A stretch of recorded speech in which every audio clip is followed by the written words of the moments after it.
Okay, we are here for Board of Equalization, September 30th, 2001. We are beginning at 2:25. We have Commissioner Sackvich and present. We have Commissioner Gardner through phone, and Commissioner Lee is absent. So there's only two commissioners here, and so we will waive any voting to allow for two commissioners. With that, we'll go to the regular agenda. I don't have any particular questions about 1, 2, or 3.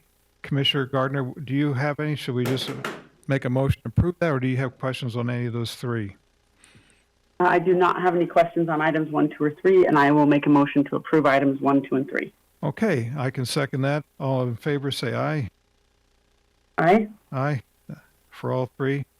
Agenda item number 4, approve or deny request to change taxable status for residential property on parcel 0041 for year 2021.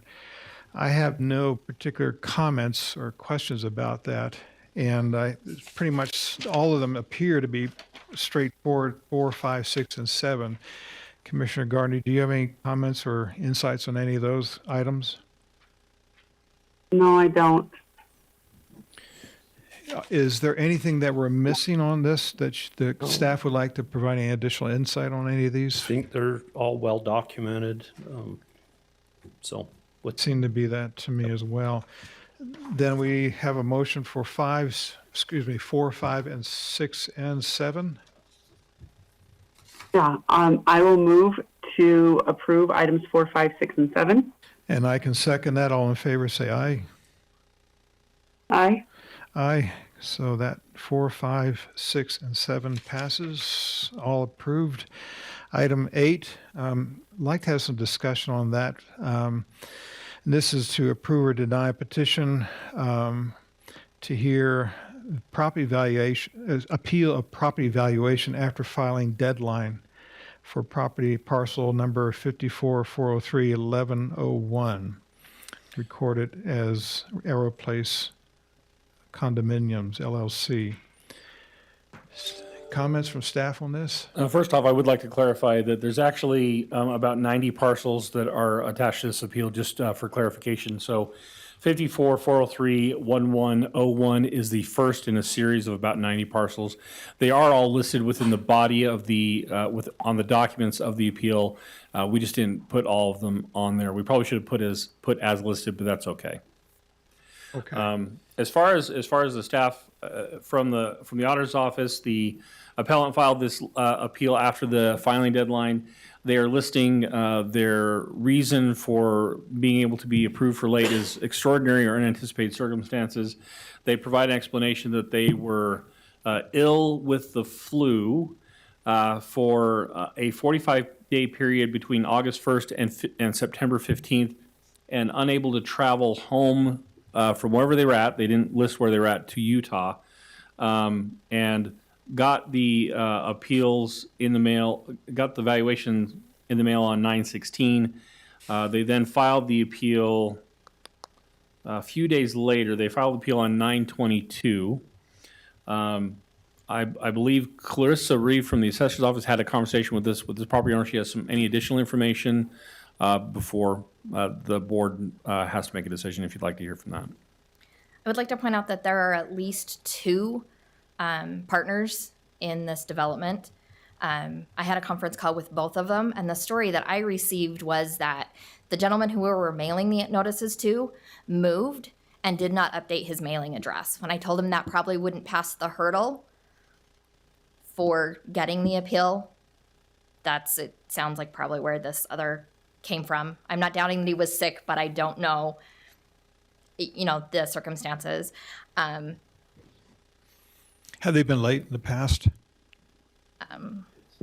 They're new parcels. Yeah, these are new parcels. This is the first time they've appealed these parcels, but they were recently created. So these are 2021 parcels that came into existence this year. Clarissa, just for clarification, are these actually built, or is this like a plat? As of January 1st, 2021, a condominium plat had been recorded, but there were no buildings, so they're classified as vacant condos. Commissioner Gardner, do you have any comments or thoughts? I'm just reading it right now, going through it real quick, looking at it. So this would be for all 90 plats. What was the difference in valuation between what we gave them and what they're appealing for? Commissioner, this is Bert Harvey. Let me go ahead and pull that up. I'm Bert- going to, While Bert pulls that up, this is Paul Jones. Valuations really shouldn't be an issue. The real question before the Board of Equalization is whether or not there was grounds outside of valuation to allow them to appeal after the deadline. And the grounds most likely or that they've trying to qualify under is extraordinary circumstances. So the board should consider the extraordinary circumstances alleged to determine whether or not the board finds sufficient grounds to allow for a late appeal. Yeah, I think it falls under extraordinary and or unanticipated yeah, circumstances. unanticipated. That word unanticipated. He got them for $20,000 a piece. he's requesting a reduction down to 20,000. The county has, assuming they're all valued exactly the same, the county has them valued at 60,000 a piece. As I was reading through this, I don't see any penalties or anything assessed in this document. No, there's been no taxes assessed yet. This is just for the property valuation for the purpose of taxation. So I get it. So Yeah. what we're saying in this write-up, as I read it, is that we think, or we assess it to be, where is it? Where did I put it? Here it is. We believe they're worth 60,000 for each one, but he got them for 20,000. Okay. And so he wants us to go with what he believes is a fair market value of 20,000. Right, now there's a Well, process. I don't think it's just that he believes, it's that he purchased them just months earlier, meaning that he's got proof of value. Right. And so for all property owners in the county, all property owners in the county have until September 15th to appeal their property value. And obviously they've missed the And deadline. this was September 22nd, okay. And this came in on September 22nd, it looks like. Right, yeah. So they were a week late. And in order to have the appeal heard, they have to come before the Board of Equalization and allege a valid reason to allow an appeal after the filing deadline. Okay, and I read that. I'm inclined to allow the deadline, not because of extraordinary, but because of unanticipated circumstances, that piece of the clause. Yeah, well, I mean, I was going to say, in this year, you can't fly with a fever. So if you're out of state and you end up with a fever, you can't fly, you know?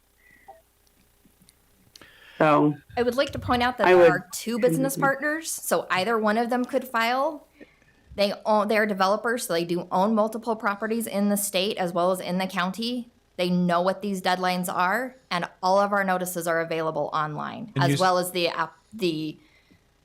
right to appeal it. And you said that earlier that one of the partners was absent, or The story I got was one of the partners moved, and he did not update his mailing address. so he has maybe for whatever reason, not an interest in this party as directly as the other one does. They made sure that both of them were on the phone when we had the conversation. That I missed. I didn't see that. Yeah, they made when I had the conversation with them, they made sure that both partners were on the phone. When was that call made?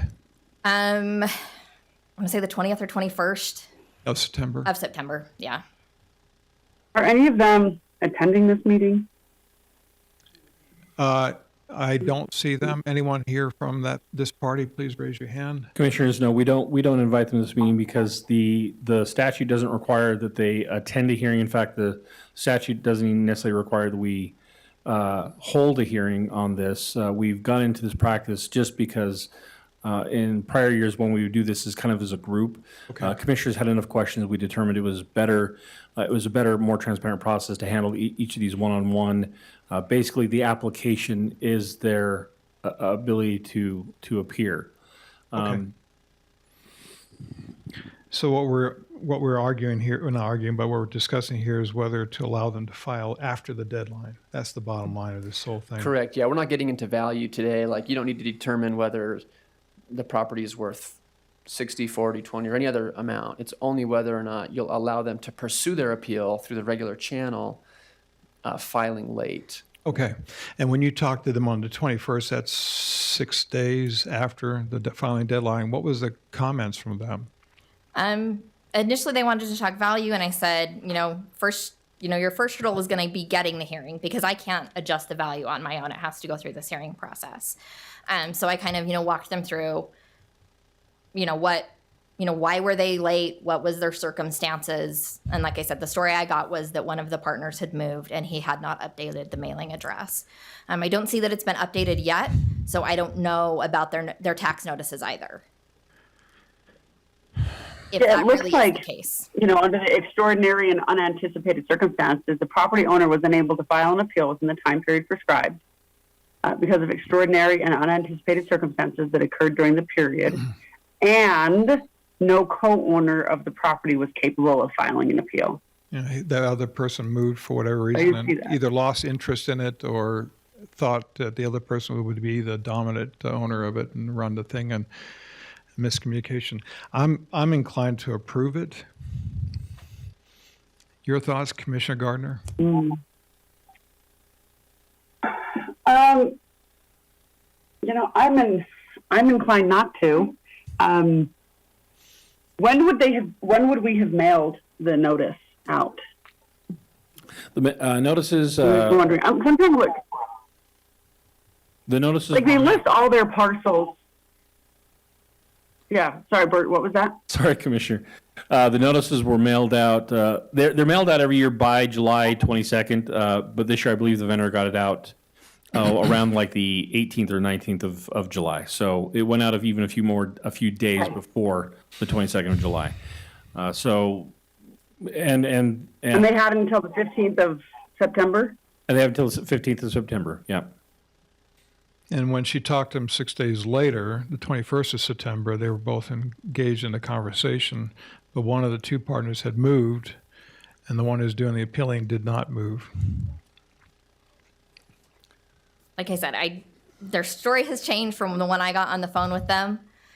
So I don't dismiss that he did have the flu, but once again, there are two partners that would have only affected one, and all of our documentation and everything is online. So they had the opportunity. And it's just like, as I look at it, I see the number of parcels they have, and I'm thinking, don't you think you'd check your valuation? An appeal came on the 28th, so just 2 days ago. Yeah. And not to Yeah, again, not to cast doubt on the validity of the statement, but I mean, it is convenient that he was sick for 45 days between August 1st and September 15th. Well, That's I can see that happening. I would say convenient, but it is interesting that the sickness lasted for 45 days during the prime filing period. So, Well, I don't think that. Hey, I'm not one to look at other people's illnesses. I've got several myself. So as I look at it, I think that the partner should have noticed evaluations, knowing that they're available online and knowing that they have well over 100 parcels of property.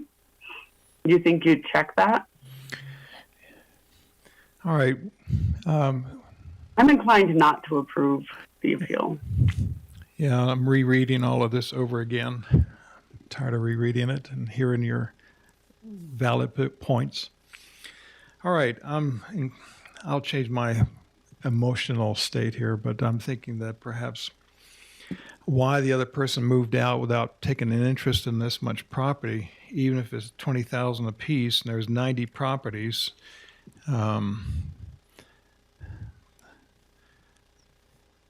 That's a couple $1 million.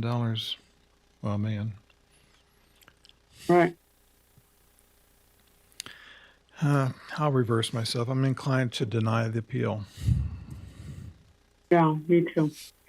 All right. Which item number is this again? This is item number 8. Okay, so I'll make a motion to deny item number 8.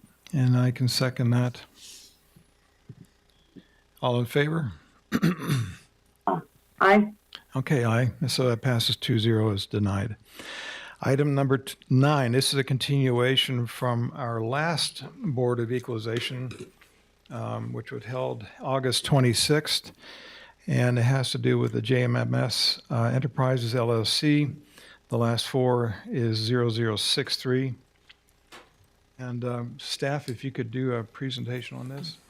We were waiting, I think, for additional data, information, facts. That's correct, Commissioner Sakovic. It's a pleasure to see you and hear from Commissioner Powers-Gardner this afternoon. This is Ben Stanley from the Utah County Attorney's Office. I'll cut the presentation short because we have the 2 commissioners who are here in our August meeting. As you mentioned, Commissioner, this is a continuation from our August meeting. The applicant who is here and the assessor's office disagree about the facts of this particular request for greenbelt status. What we spoke about a month ago was 3 topics broadly. We talked about the legal standards and the tax policy. We talked a little bit about the history of this particular parcel and how it lost its greenbelt status by operation of law under a specific code section of the Farmland Assessment Act. And then we talked about what the assessor's office saw as defects in this application. We still believe there are some defects in the application, and our recommendation is still to deny this one, to give some additional information about what's happened in the months since we continued the matter. There has been additional research by both parties. We got just this morning some statements from the applicant, a new statement from West Crandall, a neighboring property owner, well, a family member of the property owners of an adjacent property. The applicant's position was that there was some rotational grazing that, in their view, ought to qualify them for this preferential tax It treatment. would? That was their position, was Okay. that it should. It's the position of the assessor's office that it doesn't meet the annual animal units per month requirement, that it wasn't both years. Under the law, we were required to look at the 2 preceding years with an application for greenbelt status, and in our view, this doesn't meet that requirement. There are other issues.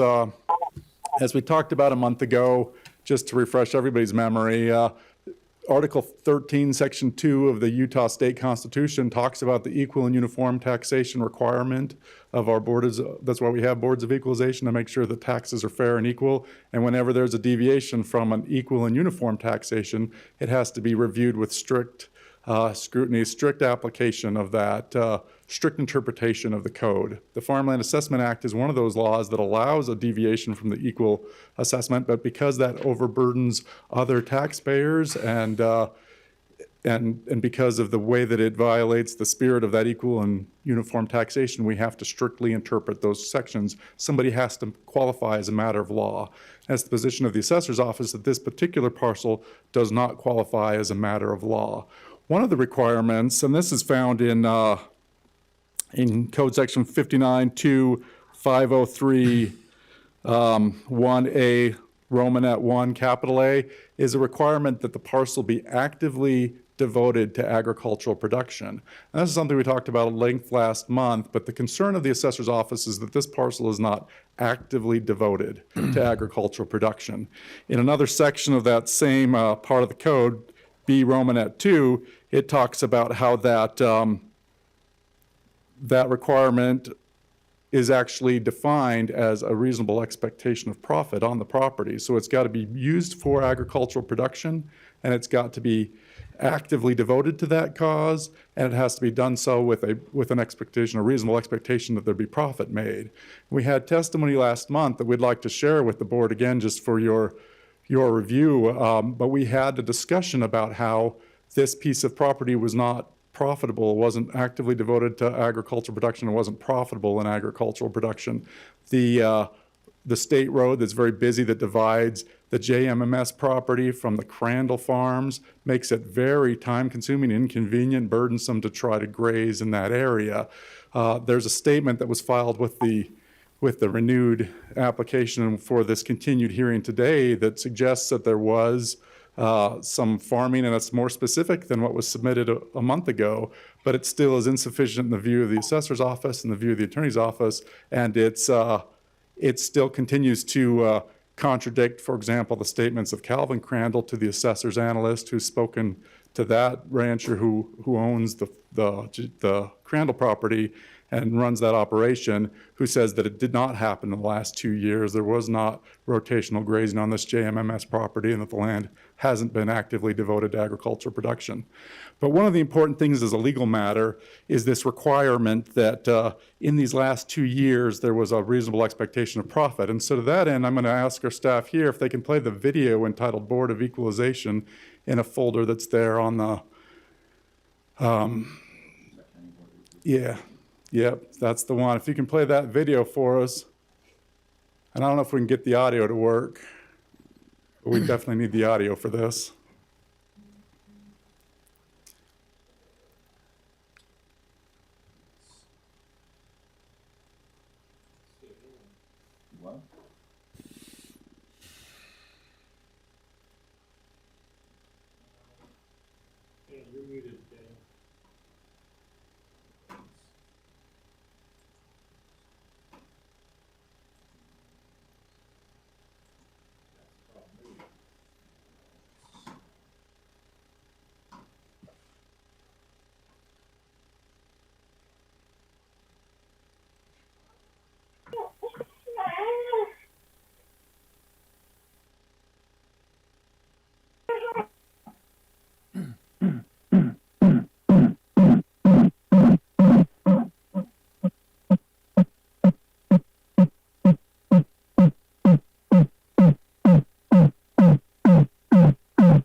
Challenges of technology. I can read the transcript from that video clip.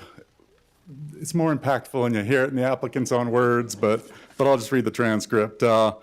Commissioner Amelia Powers Gardner says, quote, "So one of the assertions said that the statute says that you profit from the land, for agricultural purposes, and that is part of one of the expectations. If you're not, well, how do you profit from this land?" And then the applicant, Michael Stewart, replies, quote, "You asked a question, how we profit from the property. The property the Crandalls are ranching, we don't. Someday we will do something with it. We haven't done anything on that property since I think 1715, or I should know, 1617.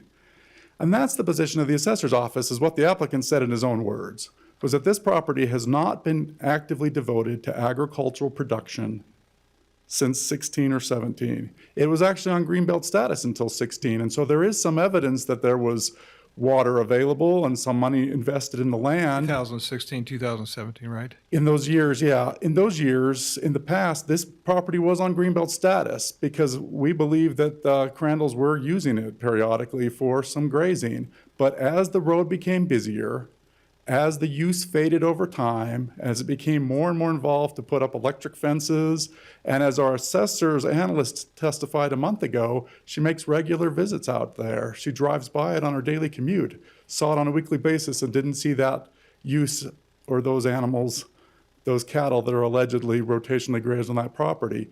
And that is consistent with what Calvin Crandall has told the assessor's office. It differs from what the applicant has said and what the most recent statement of Wes Crandall is, but we have concerns about those statements as well. If we could get up on the overhead, we have the two different declarations, and if you could open those next two files in there. Yeah, and if you could put both those up and kind of scroll to the part of them, and if we'd had one of these earlier than today, we could have, but go ahead and scroll down to the declaration of Wes Crandall. One of the concerns we have from these statements from Wes Crandall is, and you'll see it as plain as day when we look at it, and perhaps the applicant can speak to this, but keep scrolling down. The signatures on these two documents are dramatically different, and that's a concern for us about the, keep on going. Way near in the bottom of this, go ahead and scroll pretty quickly and we'll go back up. Sorry. Keep going up. Somewhere there's a declaration of Wes Crandall, or a statement by Wes Crandall. I don't even know that it's signed under penalty of perjury. I was looking for some standard language that I didn't see in there. But There's a statement of West Crandall that has a signature here. Is it page 22, 1920, excuse me? It could well be. Is the statement of West Crandall starts at page 19? Yeah, so go ahead and jump to page 22 if you can there. 19 is where it starts. Yeah, we want to look at where it ends and where the signature is, because we want you to compare just quickly these two signatures.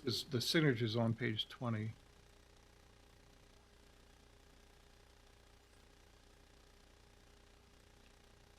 But the concern of the, yeah, there we go. And then the other one should have another signature that doesn't look anything like that signature. And that's just not on the same page. It's a shorter document, but there should be somewhere in there another statement of West Crandall. This statement is more specific. It has some of the things that we expected to see in the initial application, but it contradicts, there you go. So yeah, you can just toggle between those two different signature blocks or open them both up side-by-side comparison view, whatever's easiest for you. But that's one of the concerns of the assessor's office. The assessor's office also objects as a formality and for the record as to the timeliness of these application materials that were sent today. But we also have concerns about the validity of this West Crandall statement that contradicts his father, Calvin Crandall, and contradicts the experience and the testimony of the assessor's office and the assessor's analyst, Diane Garcia, who's been out to that property. So at this point, I'd like to invite Diane to come up and talk about the work that she's done in the last month. And then I don't believe Calvin Crandall is here today. He was invited to be here, but I don't think he is here. But I do know the applicant's here. So after Diane talks a little bit about the work she's done, it would be good to hear from the applicant as well about what he's looked into in the last month. But from the assessor's position, there are still significant concerns about active devotion to agricultural production, and we have the applicant's own words that this property was not used with an expectation of profit, which is a statutory requirement. Diane?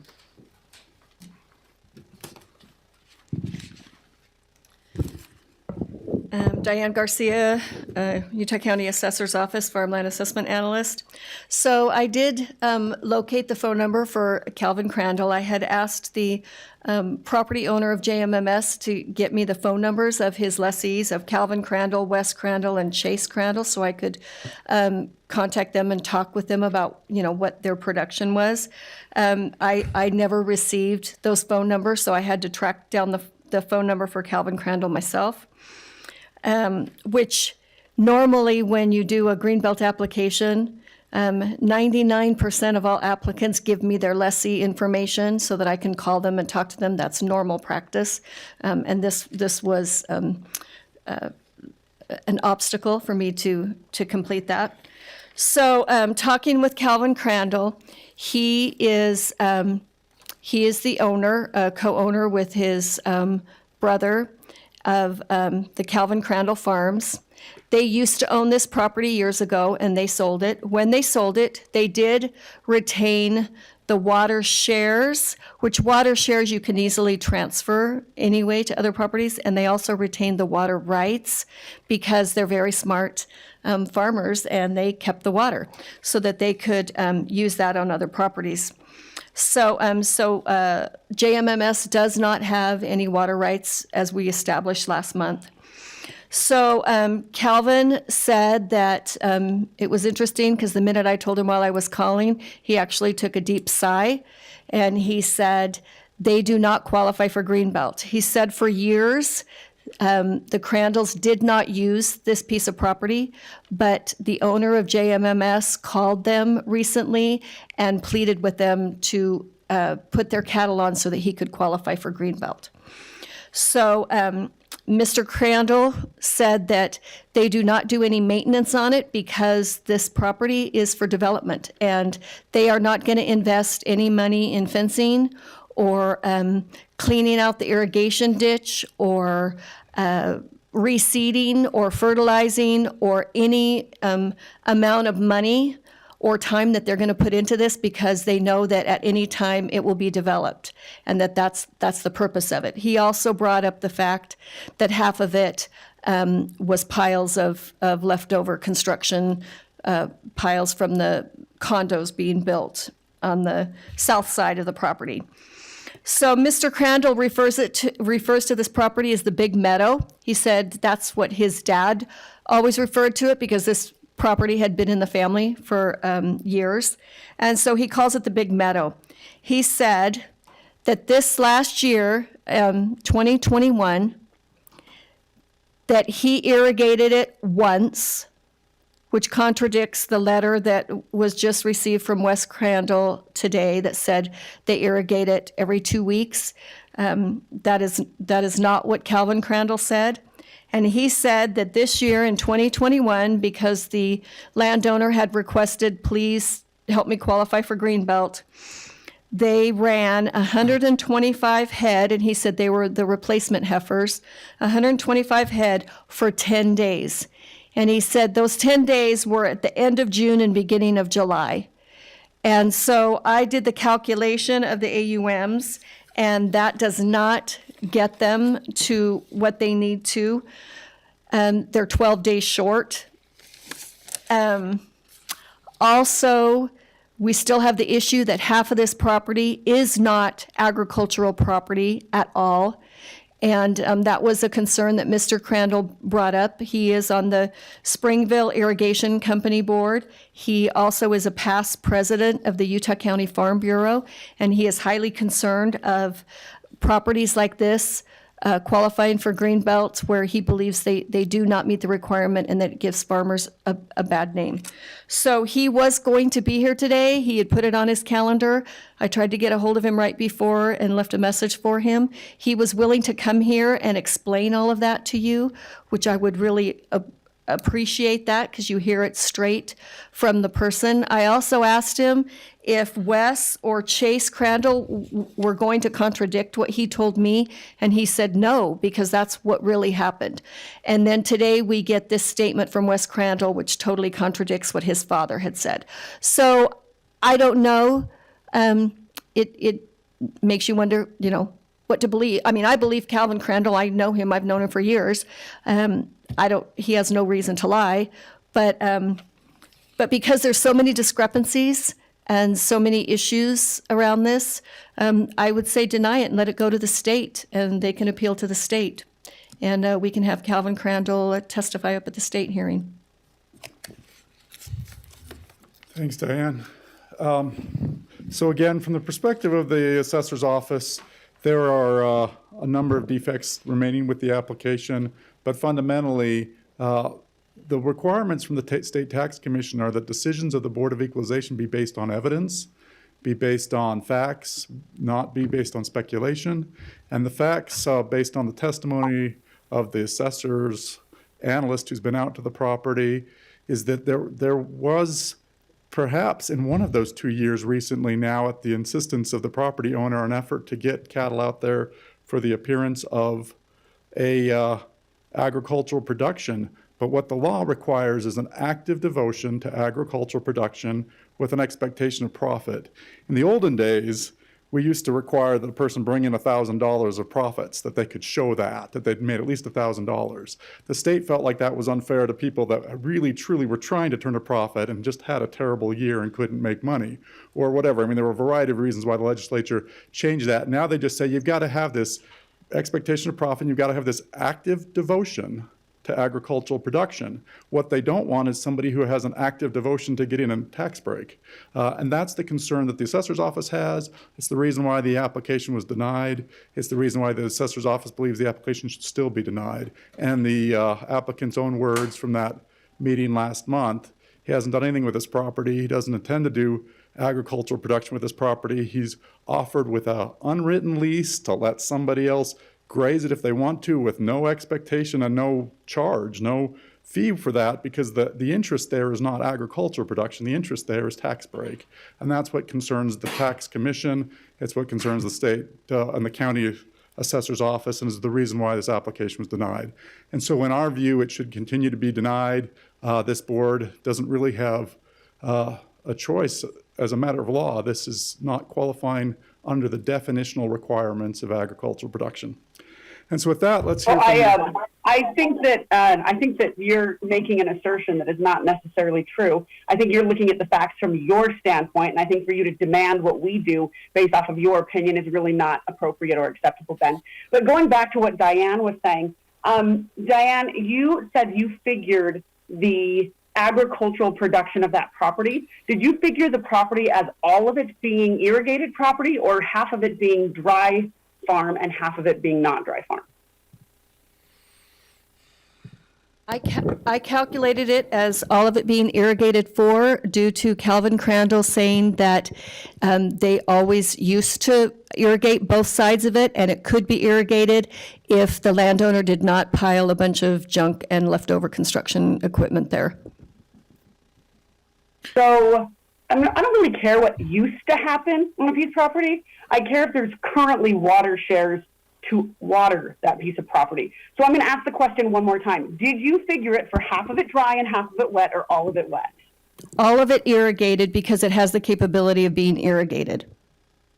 There is Above the irrigation, canal. there is an irrigation ditch there, and the Crandalls could irrigate the whole thing if they chose to. Maybe we should hear from But the, it's not the Crandall's land. So the Crandalls could irrigate the whole thing if they choose to. I really am really unimpressed with this whole thing. I'm getting two sides of the story from every person, and I'm really not okay with the way that we as a county have been accusing people of lying without evidence of lying, and I really don't like the way that you've asserted things. I'm tempted to continue in again. I understand that the Crandalls said, sorry, I've got a really sick little baby. I understand that the Crandalls said that they're not cleaning out irrigation ditches, but the property owner said he did, right? And so you're making an assertion that they haven't maintained the irrigation system because the Crandalls said that they didn't do it.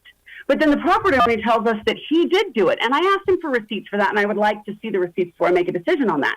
But this whole thing, this whole process has been incredibly unprofessional from the county side, and I'm really not impressed with that. So I'm just going to throw that out there. let's take a pause there, but we've got to, is the county council wrapped up then? Yes, thanks, Commissioner. Let's hear from the appellant.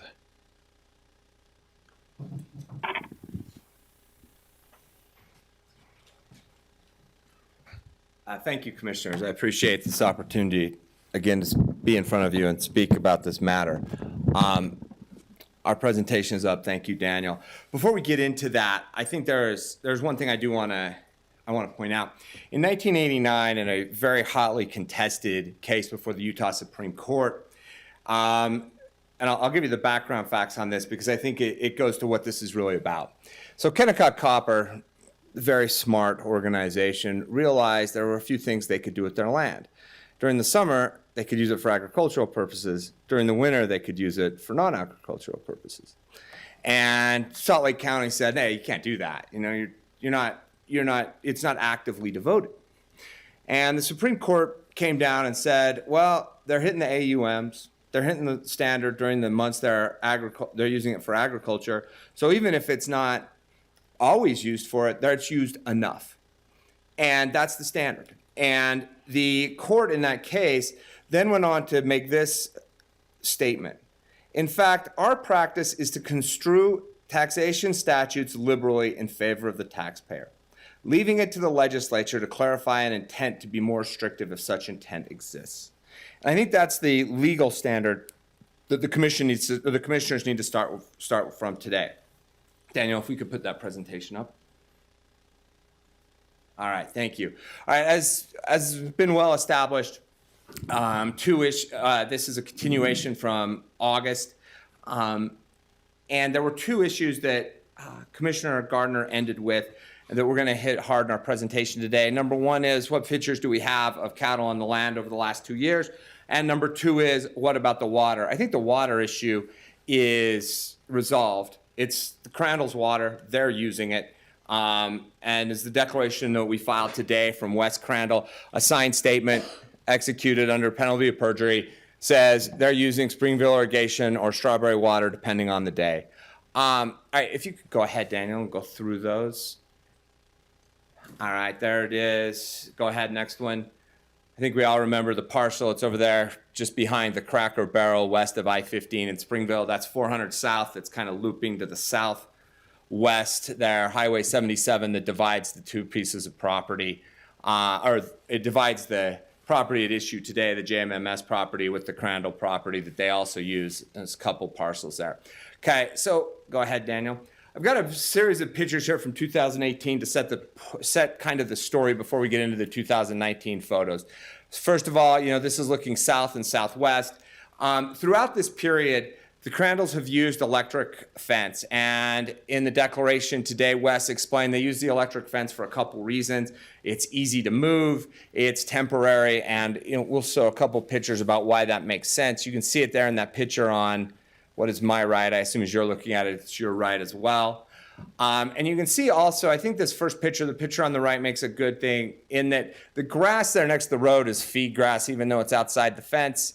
And we'll see later where it's been eaten down, and it looks quite a bit different. And even in that picture, it started beaten down a little bit on the other side of the fence. Go ahead, Daniel, next picture.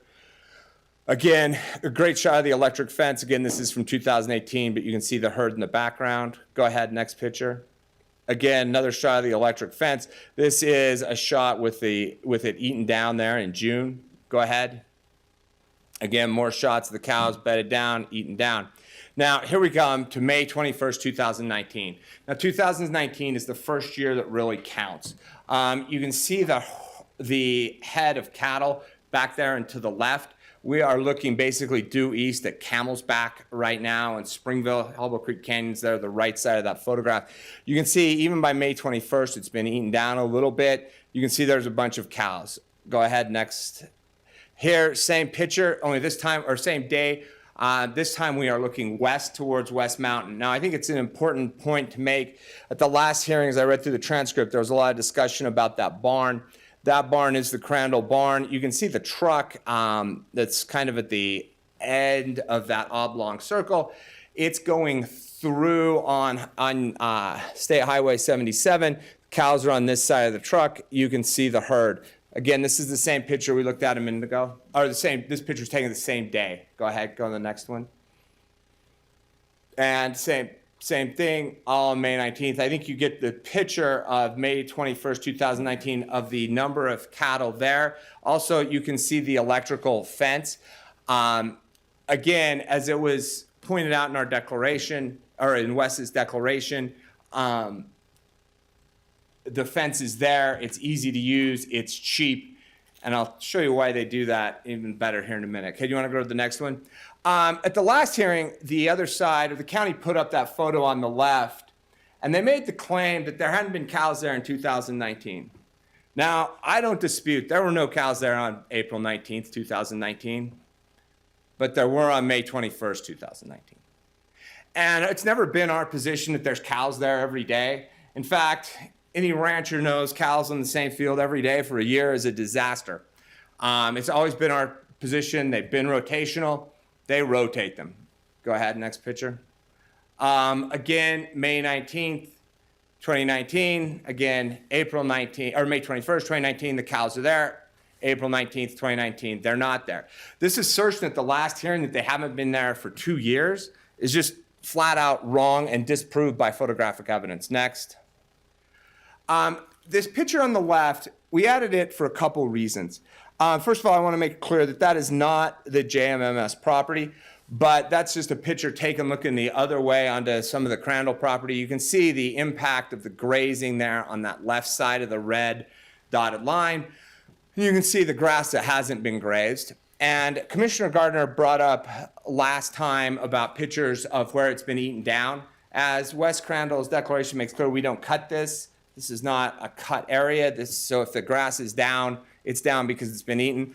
Again, there's a July 11, 2019 photo with the grass having been cut down, having been grazed down. Let me be clear on my language there. It was grazed down. And this is a picture to the east, which shows you what it looks like if it's just allowed to grow wild during the month of July. Next picture. All right, going back to 2019, the year that the assessor's office told us there were no cattle on the land. This is an aerial photograph we were able to get off of Google Earth. Cattle on the land, period. August 23rd, 2019, again, another year that according to the assessor's office, there was no cattle on the land. Cattle on the land. Also, I'd like to note that Crandall's estimate is that normally when they put them on the land, it's 3 to 10 days. However, according to these photographs, they've been there at least 11 in October of 2019. Next. Again, a picture to the left is part of the ungrazed portion of a piece of property out there. Picture to the right, you can see the grazing and the impact the fall grazing had there in 2019. Go ahead. 2020, another year in which there was no cattle on the land, according to the assessor's office. I think these two photographs from Google Earth, one dated May 5th, 2020, one dated June 1st, 2020, demonstrate two things. Number one, a pattern of irrigation that you can see on the land. And number two, that in May of 2020 and June of 2020, there were cattle on the piece of property. Next. December 21st, 2020, again, the land has been grazed down. Next. All right, this, again, is not our property. I want to be very clear, not the JMMS property. The reason we have put this photograph in is you can see the electric fence dividing the two pieces of property, or the two, or I shouldn't say two, they're dividing the field there. This goes to the purpose of electric fencing. It's cheap and it's easy to move. Even when they're maybe in what is one big field with improved fencing or permanent fencing, you can still use the electric fencing to control grazing and control the herd, and that's what you see in this picture. September 2nd, you can see it's been grazed down again this summer. Go ahead. Water use, I covered this earlier. Now, I heard Ms. Garcia's rendition of a conversation she had with Mr. Crandall. I don't know if that conversation took place. I don't know if they've got a signed statement. If they haven't, they didn't get it to us. Wes's statement is very clear and very unambiguous on the water use points. Go ahead. Again, on the water use points. Now, interesting, she used the term 125. Wes estimated 100 to 150 today. 3 to 10 days. It depends on how long it takes the herd to eat down. That's what is based upon those days. How long the grass is, how firm the ground is, so on and so forth. Next. Again, they're there 2 to 4 times a day, depending on the number of, on how the grass grows. They've done this in 19, 20, and 21. This is all in a signed statement from Wes. Here's Wes's explanation on the electric fencing. It's cheaper, it's easy to maintain, and it's much easier way to control the cattle. Go ahead. As far as the Farm Last Assessment Act, I went through this in detail a month ago. I won't bore you with that again. However, going to the next deal, and I appreciated Commissioner Gardner's questions about what we are irrigating and what we are not irrigating.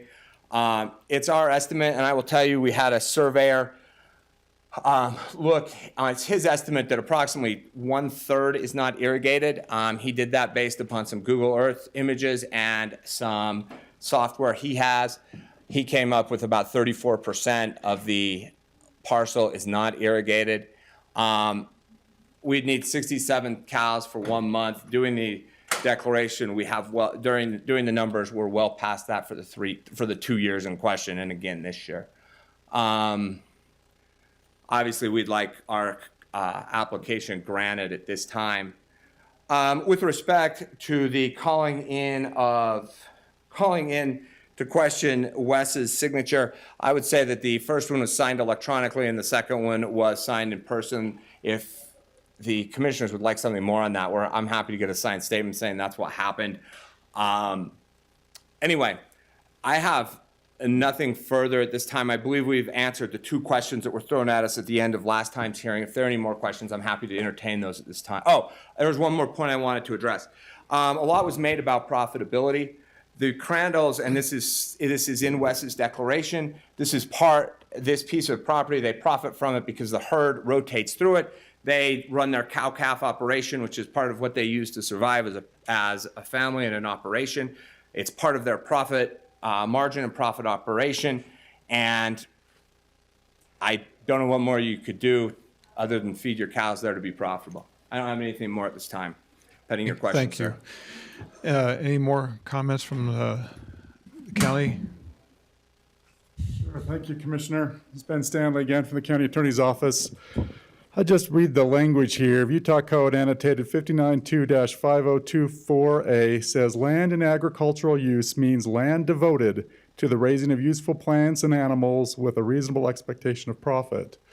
Again, it require, the state law requires, the tax commission requires evidence that there's a reasonable expectation of profit. So when the lease for rotational grazing is done without any required payment for that use, there's no expectation of profit. We have the words of the applicant himself that there was no expectation of profit. So we would urge the board to consider, the State Tax Commission publishes something called the Board of Equalization Standards of Practice. And they last revised it in April of 2021 on page 1, and on standards 1.10 and 1.19, they talk about the burden of evidence, and they say that there's got to be evidence of each of these elements, and one of the definitional elements is this reasonable expectation of profit. So again, from the assessor's office's position, this is a matter of law, should be a denied application. We're empathetic. We understand and we appreciate every taxpayer's efforts You know to... what? Yeah, Ben, I understand, but I never made a profit on my farm. The biggest profit on my farm was the fact that I could tax write off everything I owned because I lived on a farm. It's just small operations don't make money in America. That doesn't mean we should get rid of all farms, period. Yeah, So I get it. I mean, but you're pushing the point that I owned a farm for 10 years and I never made a profit on my farm, and I still owned a farm and I still worked the land and I still got sheep crap on my boots. And I was up in trees at 11 o'clock picking cherries and I never made a profit. So it doesn't make sense to push that one. Right. Well, and again, from our position, Amelia, the state is looking for an expectation of profit, a reasonable expectation of profit. And I that's understand that. And from my point of view, the assessor's office tried to deny my greenbelt status when I was a farmer as well because I didn't make a profit. This is not my first rodeo on this field. Our assessor's office tried to deny my greenbelt because I didn't make a profit, and I appealed it to the commission, and the commission took mercy on me, and I'm inclined to do the same. Okay, let's go ahead and continue. Thanks. And that's all I have, Commissioners. We appreciate your time. We appreciate the applicant. We recognize the value of a tax benefit. We also recognize the burden it places on other taxpayers, and we believe that there's value in looking for strict application, as the state Supreme Court has required in cases like Utah County versus Intermountain Healthcare, the strict application when there is a disparate treatment under tax rules, and we don't follow the requirement of equal and uniform taxation in our state constitution. We've got to have a burden of proof, and that's what the assessor's office is arguing should be satisfied, and absent that satisfaction, our recommendation is a denial of the application. Thanks.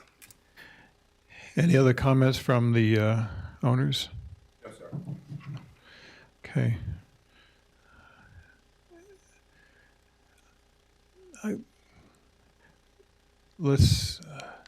I think we have one public comment that would like to come up. Go ahead.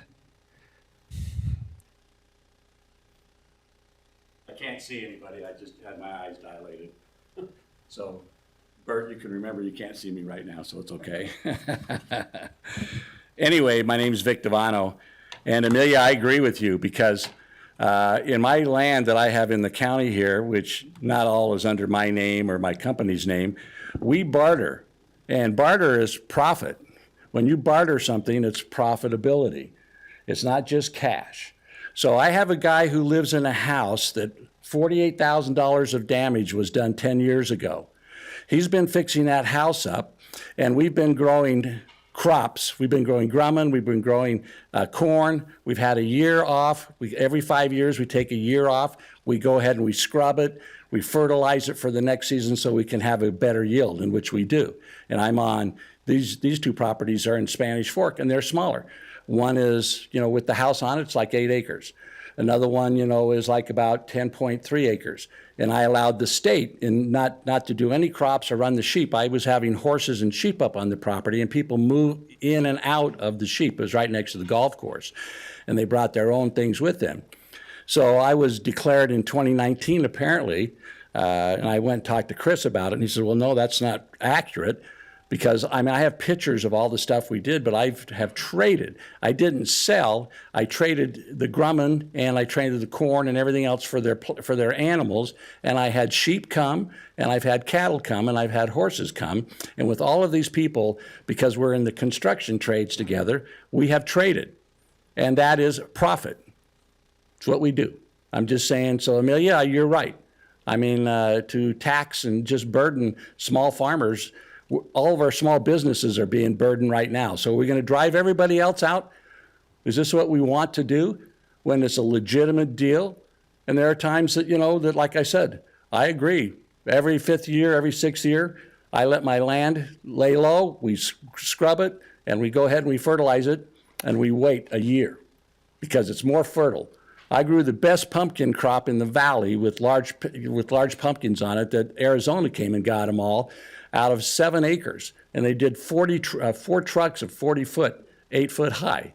And I'm just saying these are the kinds of things that we can do, but we also barter and trade, which is for profit. Thank you. Thank you. Question I have is is cattle raising the principal occupation for this I think this is somebody. for the Crandalls? Yes. Is that yours? That's yours, okay. In other words, the point here is that some farmers have cattle and then they rotate and grow crops and then rotate them back. On this particular parcel, sir, they only graze the cattle. Cattle only. So they rotate the cattle is what they're doing, which you're telling us here. Okay. For me, I'm a little confused by the father saying one thing. Is there any way you could try to reach him while we're still in session?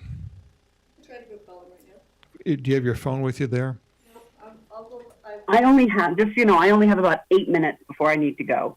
So I have about 8 minutes, and then I'm going to have to be gone by 3:30. If I would object to that, we got the declaration into him. Granted, it was this morning, but we got the declaration in. If there was information like that, it needed to be to us at least this morning.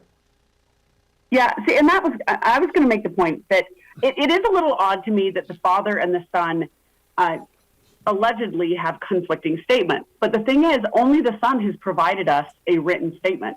The father never provided us a written statement, and he never showed up.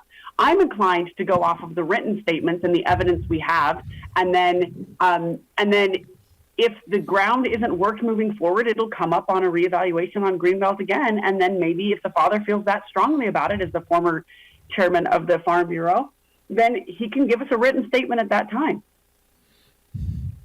I'm inclined to pass this. We've spent a lot of time working on it. It's been very convoluted and disappointing, to be frank.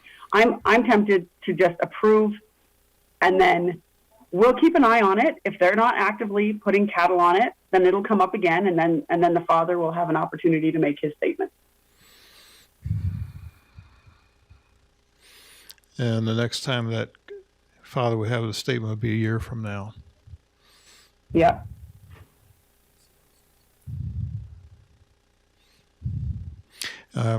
I understand the concept of rotating crops. I understand the concept of rotating cattle. I understand the concept of rotating cattle and crops.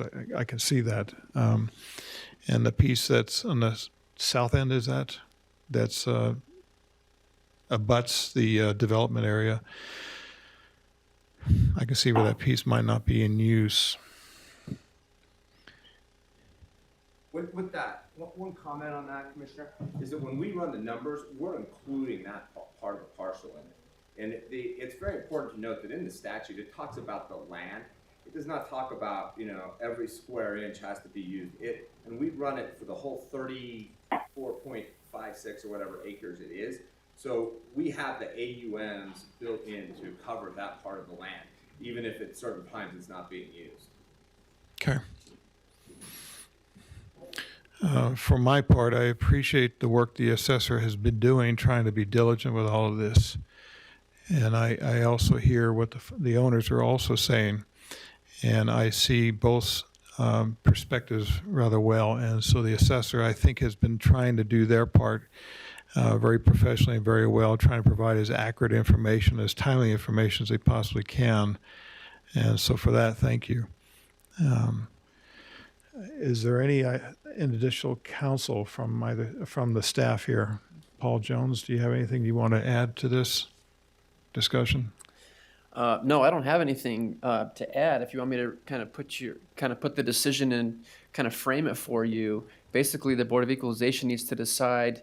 The contested issue here is whether or not the property has appropriately been put to agricultural use, which has been put here. So that's really the main decision the board has to make today. Obviously, it was originally denied by the assessor's office and now on appeal. So the question is whether you would grant the appeal. That would be the equivalent of the board deciding that the land has been put to appropriate ag use, or to deny the appeal with a finding that there is not sufficient agricultural use on the property. Based on the Google Earth photographs, I'm inclined to approve it because of that additional information. It helps. I think when we relook at this a year from now, maybe more frequent photographs over a period of time that shows all of this was substantiated all the more, because assessors provide a lot of photographs, you provided a lot of photographs, and so there is a conflict that I see there. So what I'd like to do a year from now is look at additional photographs, perhaps from Google Earth, showing when the the animals are there, the cattle are there, and help substantiate actual use of that land. This is a convoluted issue, but again, I think the assessor has done very, very well in their work, as has the council, and I think that the owner has shown as well some compelling evidence. So I would lean toward the owner because of property rights standards more than anything else, and give a benefit of a doubt for that, and then readdress this a year when it comes up again. Commissioner Gardner? Yeah, I would agree with that. I'm inclined to approve, and then, ask if it were me personally, I would be inclined to approve. And then if I were the farm owner, I would keep detailed records. And I say that theoretically, but that's exactly what I did. When the assessor's office tried to take away my greenbelt status as a farmer and I had to fight it and get it back, I kept better records after that point. So that's what I would do moving forward. That's what I did do. So do you have a motion? Yep, I will move to approve, contrary to the recommendation. And I will second that motion. All in favor, say aye. Aye. And that passes 2-0. Are there any other public comments on any of the agenda items that we've had thus far today? Then with that, should we make a motion to adjourn? Yep, I'll move to adjourn. And I can second that. The meeting is adjourned.